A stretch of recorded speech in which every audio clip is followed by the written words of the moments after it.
Hello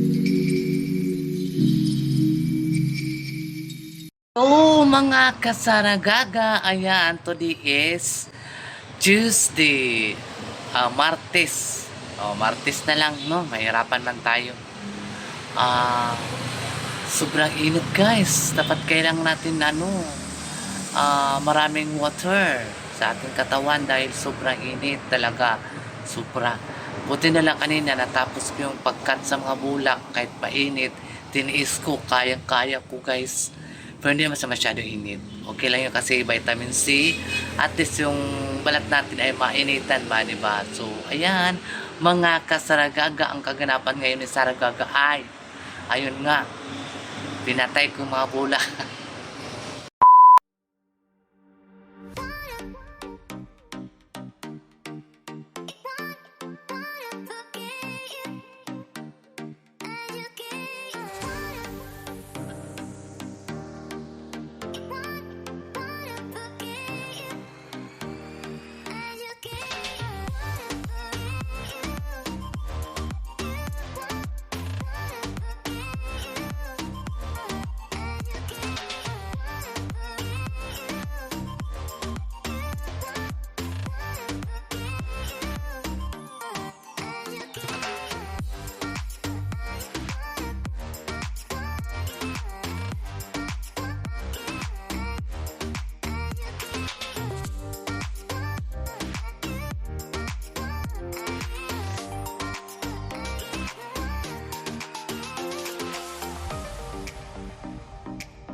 A few moments later.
A few moments later.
A few moments later. So ayan mga kasaragaga vlog. So kanina nagpunta kami sa mall dahil nag-grocery na naman kami. 1 month kasi kami mag-grocery guys. Anuhan siya pa pang 1 month talaga guys. So nag-grocery kami. Ang nabayaran naman ni Madam ay sobra namang laki. So ganyan talaga. Kasi tatlo kasi ang ginigroceryan ni Madam. Farm at saka Marahan. Saka dito sa mansion niya. So, hindi naman tayo pagkaila, di ba? Kasi mahal naman ang mga bilihin ngayon. Kaya tayo, guys, magtulungan tayo dahil ang mga bilihin ngayon mahal. Mahal na talaga, guys. Sobra. Ang mahal-mahal. So, nadismaya na naman ako sa ano ko, guys. Idol ko na Creamline. Natalo na naman sila sa Signal. hindi sila natalo ng PLDT. Ang lakas ng PLDT, natalo sila sa Signal. Siguro ganyan talaga, no, bilog ang bola. Pero okay lang yan, guys. Kasi may laban pa sila, di ba? Malay mo, sikan laban nila, sila ang mananalo sa final. Sa grand final na talaga, guys, ang maglalaro. So, ayan mga kasaraga, ang kaganapan ngayon ay very busy po kami sa pag-arrange ng mga grocery namin. So bukas daw magpunta kami sa Marahan, sa farm pala. Yung grocery sa Marahan, baka magpunta din kami doon dahil dali naman yung mga grocery doon sa farm. So, ayan nga, bukas ay mag-farming na naman ang beauty ni Sarah Gaga. Kasi na-miss ko na yung mga tinanim ko doon, guys. Kumusta na kaya sila, guys? Ang 2 araw kami hindi kami nakapunta sa farm dahil si Madam na isang araw nag-feeling wheel. Masama yung pakiramdam ni Madam, guys. So bukas daw ay magpunta kami doon sa farm. So ayan, guys, binilan ako ni Madam ng nagbili din ako ng mahilig kasi ako kumain ito, guys. So, GP, I love GP. So ayan, i-reveal ko sa inyo binigay ni Madam sa akin. Binigyan ako ni Madam ng keratin para sa hair ko, and then shampoo na Hana. Binigyan ko yung kasama ko isa dito, isang ganito din. Diba? Yan ang binigay ni Madam sa akin. Happy na ako niya. Mga bagay-bagay na kailangan natin sa buhay. Shampoo, pangpaganda ng buhok, at saka mahilig kasi ako kumain ng chichirya, guys. Kaya ayun, nagbili ako nagpabili ako ng chichirya kay Madam Tutsi. So kanina dito bising-bisihan kami sa mga grocery. Sa mga grocery.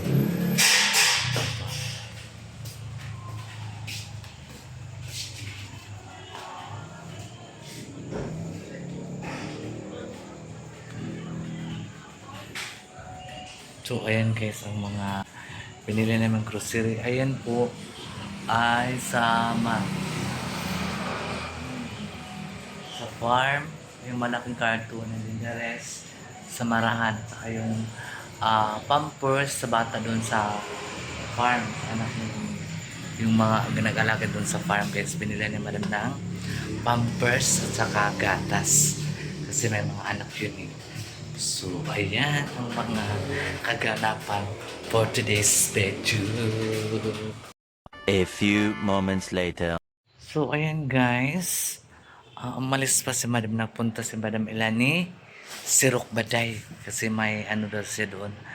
May sadya siya kay Baday. Kay Sirok Baday. Doon sila ni Sirok Lablab ni Hello Kitty. Doon sila, hindi ako sumama kasi yun nga, nag-arrange kami sa mga grocery dito. Kawawa naman kung iiwan ko sila, 2 lang sila dito. Si Jing hindi pwede magbuhat ng mabibigat kasi dahil buntis siya. Sensitive kasi siya magbuntis kay si Jing. Kaya hindi siya pabuhatin ng mabigat. Ayun. Kasi sensitive siya magbuntis, guys. Kailangan talaga niya ng bawal sa kanya magbuhat. Bawal sa kanyang may stress.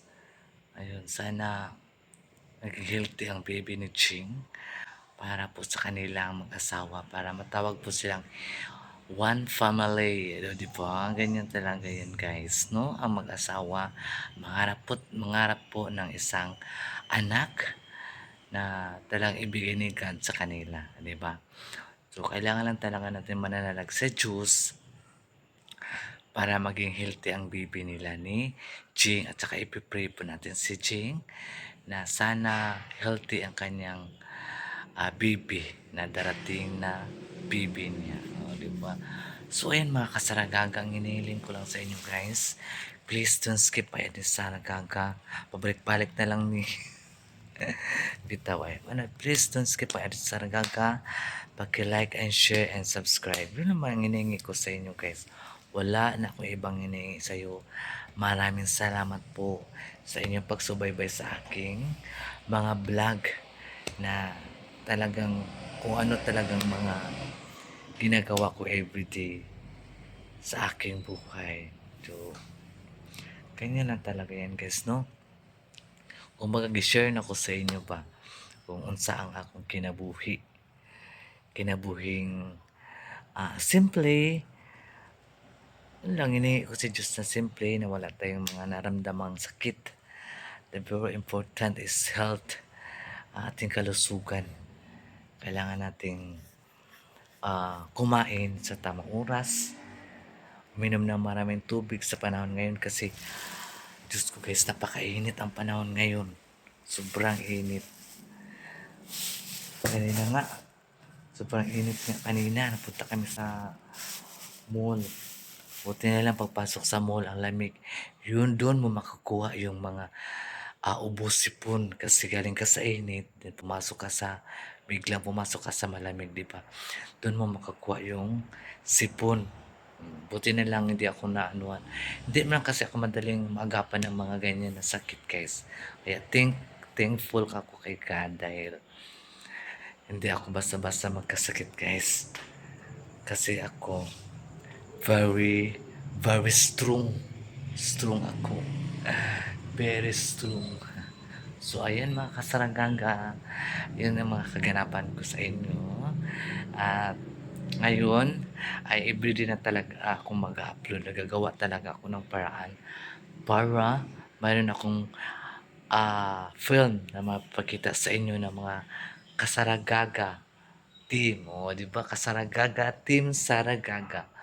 Ang mga solid ni Saragaga na sumuporta sa aking vlog. O, di ba? Kung mayroon mang hindi pa nakasubscribe dyan, pakisubscribe na rin para makasubaybay kayo sa buhay ni Saragaga. Yun lang man guys, ang iniling ko sa inyo. Huwag na yung mga basher-basher. Kumbaga, pareho lang man tayo mga Pilipino. Kumbaga, magtulungan na lang, di ba? Magtulungan na lang tayo. Kung sino mo yung gustong tumulong sa akin, na happy ako. Dahil andyan kayo. Dahil kayo ang inspiration ko na ipagpatuloy ko po itong mga ginagawa ko po. Na para malaman nyo kung ano talaga si Saragaga sa mundo ang ginagalawan niya ngayon. Search. So, ayan mga kasaragaga, magbabay na tayo ha, kay medyo mag-relax na tayo. Kasi ano ng oras na, mag-alas 10 na siya. So, ayan mga kasaragaga, see you next vlog, see you in the farming. Mag-farm kami bukas guys. So, very excited si Saragaga mag-farm. I love farm talaga guys. Ayoko na dito kasi ang ingay, tapos ang init, laki mga sasaking dumaan. Ay nako, buti pa sa farm kasi malamig, mahangin, may labas mo yung mga emotional ba. Kumbaga ano yung iniisip mo, may sakit ka, sakit ang ulo mo, lumabas ka lang, malamig na, makita mo yung napakagandang, beautiful na mga durian, mga lansunis. Doon mo ibulong, doon mo isigaw lahat. Isigaw mo lahat kung anong naramdaman mo. Diba? So, ayan, bye-bye na. I love you all and I love you so much.